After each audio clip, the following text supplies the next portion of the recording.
C'est par la foi que voyons l'invisible.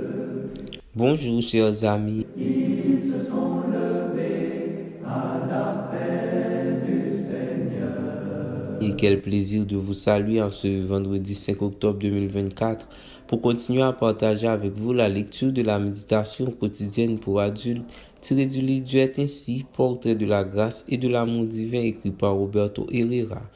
Je ne cesserai de vous remercier car votre fidélité à l'écoute et au partage de nos différents contenus est quelque chose de vraiment apprécié. Que le Seigneur vous bénisse. La méditation du jour est intitulée « Le Dieu de la persévérance ». Je ne me détournerai plus d'eux, je leur ferai du bien. Jérémie 32, verset 40. Dieu désire que notre décision de le suivre soit pour toujours et nous encourage à ne plus nous conformer aux circonstances, mais à être des disciples engagés. Celui qui persévérera jusqu'à la fin sera sauvé. Matthieu 24, verset 13, déclare-t-il. Et Dieu lui-même est persévérant. Nous le voyons en ce qu'il ait maintenu son alliance avec nous en la renouvelant à maintes reprises parce qu'il s'est engagé à nous sauver et qu'il ne veut pas nous abandonner. Nous lisons dans Jérémie 32, verset 40, « Je conclurai avec eux une alliance éternelle, je ne me détournerai plus d'eux, je leur ferai du bien. » Dieu ne se détourne pas, il persévère. Dans les promesses bibliques, il est facile de détecter cette qualité divine. Dans Matthieu 28, verset 20, il dit par exemple, « Je suis avec vous tous les jours jusqu'à la fin du monde. » Et Dieu a dit à Josué, « Ne t'effraie pas et ne t'épouvante pas, car l'Éternel ton Dieu est avec toi partout où tu iras. » Josué 1er, verset 9. Comme vous pouvez le voir, ces promesses n'ont pas de date de péremption. Ainsi est notre Dieu. Il nous encourage à prendre conscience de ce que signifie le suivre en supportant tout ce qui tente de nous en dissuader. En réalité, il considère comme une folie le fait que quelqu'un tente de le suivre sans mesurer ce que cela implique. Le manque de persévérance chez les enfants de Dieu discrédite l'Église et le nom du Seigneur.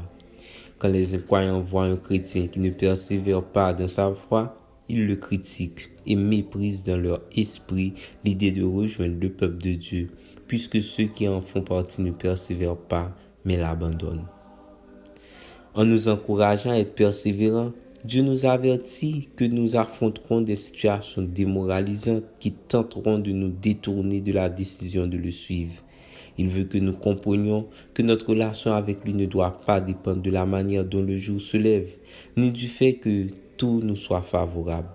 La réalité est que, dans ce monde, les disciples du Christ ne sont pas majoritaires et que nous ne devrions pas nous attendre à ce que les choses s'arrangent pour pouvoir vivre notre expérience chrétienne sans difficulté.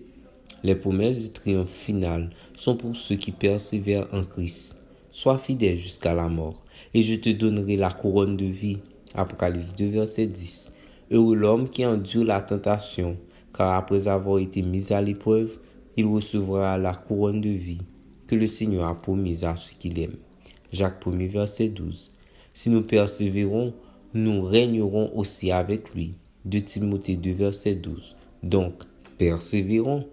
Merci d'avoir suivi cette méditation. Nous vous souhaitons de passer une très bonne journée. Au revoir. En ces temps d'incertitude où partout sur la planète, des hommes et des femmes se proclament prophètes et prophétesses, vous voulez certainement avoir une réponse pour distinguer les vrais des faux? La communauté d'études quotidiennes de la Bible vous invite à une conférence en direct sur YouTube le dimanche 6 octobre 2024 à 4h PM heure de Miami sur le thème « Comment identifier les prophètes à la lumière de la Bible » avec notre conférencier Jean-Bernard Isidore, premier ancien de l'église du Temple 1. Ne manquez pas cet événement en direct sur YouTube le 6 octobre 2024 à 4h. Et surtout, n'oubliez pas de vous abonner avec la chaîne pour ne rater aucune de nos vidéos.